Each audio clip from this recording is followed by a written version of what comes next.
À l'ouest de l'Ukraine, Lviv est la plus européenne des villes du pays. Tour à tour autrichienne et polonaise, c'était autrefois la capitale de Galicie orientale.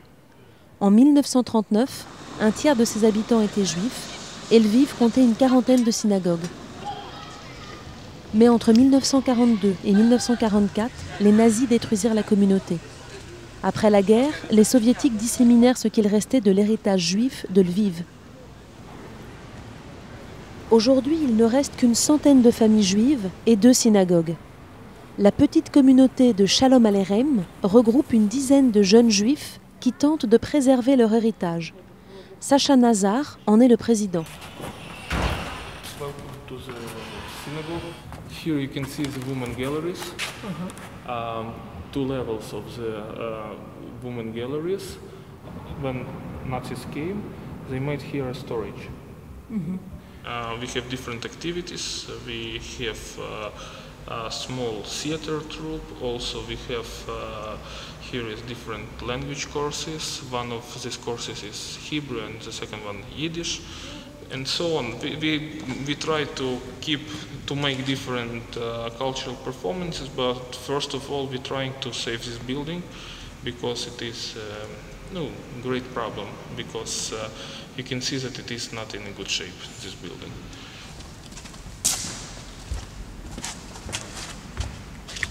Two years ago, we were find some signs on the wall, because in that part of the wall, it was covered with different paints.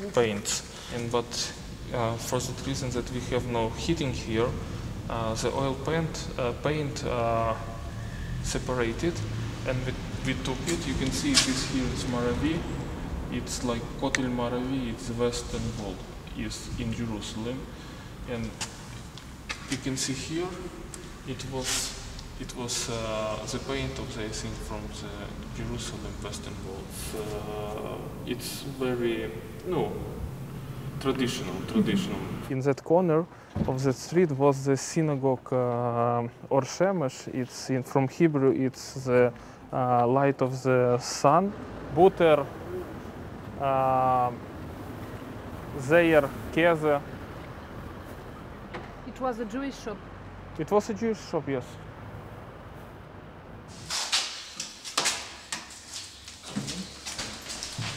Son grand-père, Boris Dorfman, est arrivé à Lviv après la Seconde Guerre mondiale. Il est aujourd'hui l'un des derniers locuteurs yiddish de la ville.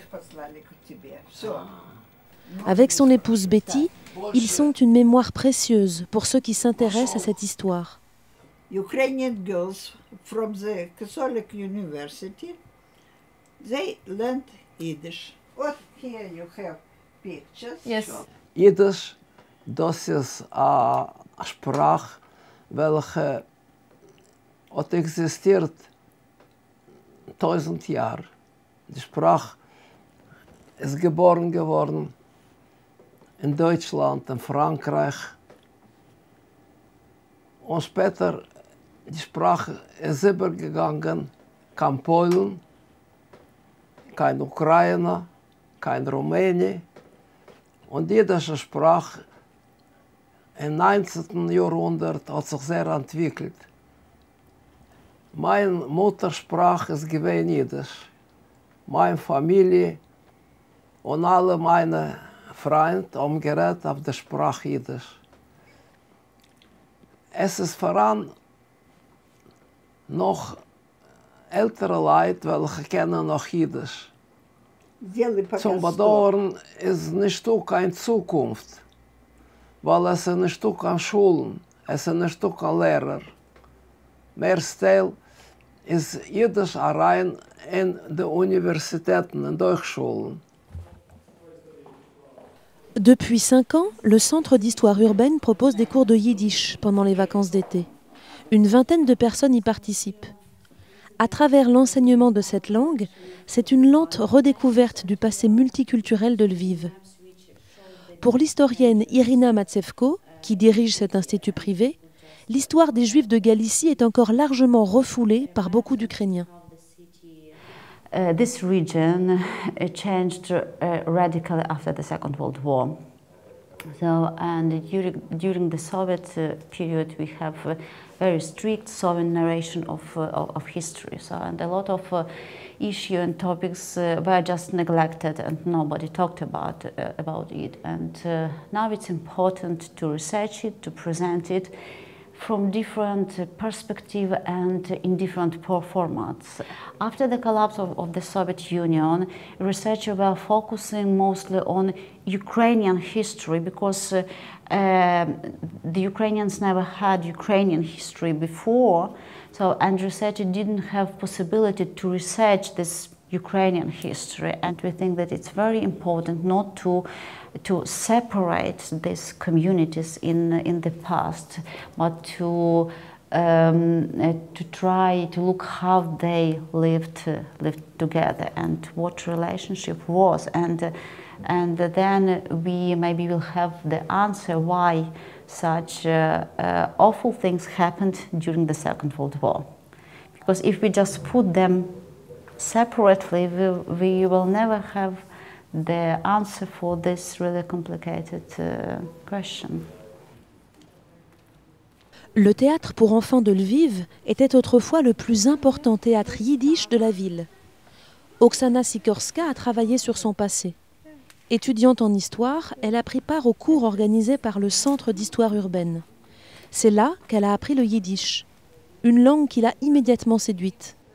I fell in love with the Yiddish culture. I fell in love totally with the Yiddish. And what's also very important, studying history, I understood it's not the foreign history, it's our history. It's not that it's something very far from us. It's really very close to us, and we have to appreciate what we have. We have to appreciate that this big culture was in our territory. I think that Ukraine, and especially Galicia, I can say only about Galicia, does the same way as Poland, very similar in Jewish question, because as in Poland now there are many big specialists in Jewish topics, and there are many students that study Hebrew or Yiddish at universities, and there are no Jews in general. And the same we can see here in Lviv. There are very few Jews that are studying this, but mostly they are just simple Lviv citizens, simple Ukrainians. And what is also interesting, that some researches about the Holocaust and about the participation of Ukrainian in Holocaust appear now. And so I see it in this way. À la rentrée, Oksana deviendra elle aussi professeure de yiddish. Une manière de transmettre à son tour l'héritage d'une communauté disparue. Malgré la concurrence des mémoires, l'Ukraine s'ouvre peu à peu à une lecture plurielle de son histoire.